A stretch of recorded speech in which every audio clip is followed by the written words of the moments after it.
Assalamualaikum warahmatullahi wabarakatuh. Perkenalkan, nama saya Muhammad Abdul Fattah. Di sini saya ingin melanjutkan laporan bacaan yang ke-11. Masih dengan buku yang sama, yaitu How to Master Your Habits karangan Ustadz Padiksau. Di sini saya ingin menjelaskan dari halaman 136 sampai 146 dengan judul Conditioning Habits atau kondisi habits. Supaya pemahaman kita bertambah, perlu disampaikan pula bahwa sebenarnya hewan juga bisa dilatih, atau bisa yang jelas-jelas tidak memiliki akal bisa dibentuk habitsnya. Pernah kalian ke sirkus? Di sana ada seperti gajah melompat setengah meter, monyet yang bersilat seperti Jackie Chan atau kungfu seperti Jackie Chan, terus adanya harimau atau singa yang lompat bolak-balik ke dalam lingkaran besi dan lain-lainnya. Itu terjadi karena mereka memiliki habits atau sesuatu yang diulang-ulangi secara terlatih. Pernah kalian mendengar metode Pavlov? Metode Pavlov adalah metode yang dimana dilakukannya pengkondisian.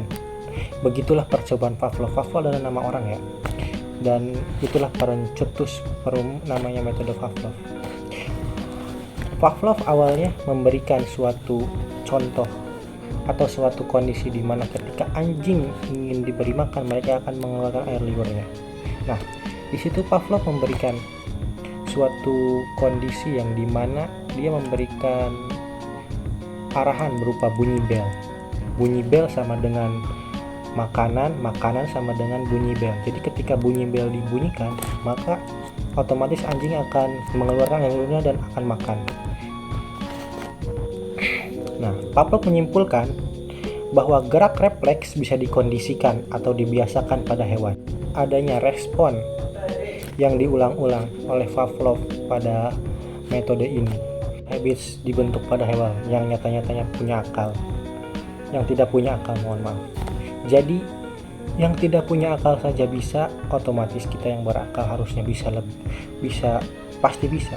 Karena mereka saja yang tidak memiliki akal ketika dilatih adanya repetisi terus-menerus bisa, otomatis kita yang memiliki akal yang bisa mengendalikan akal kita dengan suka hati, maka harusnya lebih bisa untuk membuat habits yang baik. Sekali perlu kita ingat bahwasannya ketika kita tidak memiliki habits atau tidak bisa membentuk habits, bahkan sudah mencoba-cobanya berulang kali, maka ada dua alasan, yaitu yang pertama, mungkin masih kurangnya repetisi. Karena repetisi itu tidak ada patokannya. Kadang ada yang bisa cepat, ada yang bisa lama. Kalau misalkan kalian merasa gagal terus, otomatis repetisinya sebenarnya kurang. Dan yang kedua adalah bisa disebut saraf di otak kita itu ada yang putus, atau kita terlahir dengan itu. Mohon maaf, idiot. Dan saya yakin Anda semua tidak mungkin memiliki kedua hal tersebut, terutama yang kedua. Karena ya bisa disebut bahwa karena biasa. Dalam buku ini juga dikatakan forming habits is like creating roads, atau membentuk habit sama dengan melintasi jalan atau menciptakan jalan. Alasan masuk akalnya mengapa practice dan repetition akan membuat seorang lebih mudah dalam melakukan sesuatu, bahkan refleks secara otomatis, akan saya coba jelaskan sebagai berikut.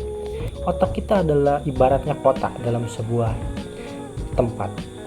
Ketika memiliki akses jalan untuk mempermudah transportasi antar tempat, semakin baiknya penataan jalan, semakin baik kondisi jalan, maka semakin baik pula sistem transportasi yang ada di sebuah kota.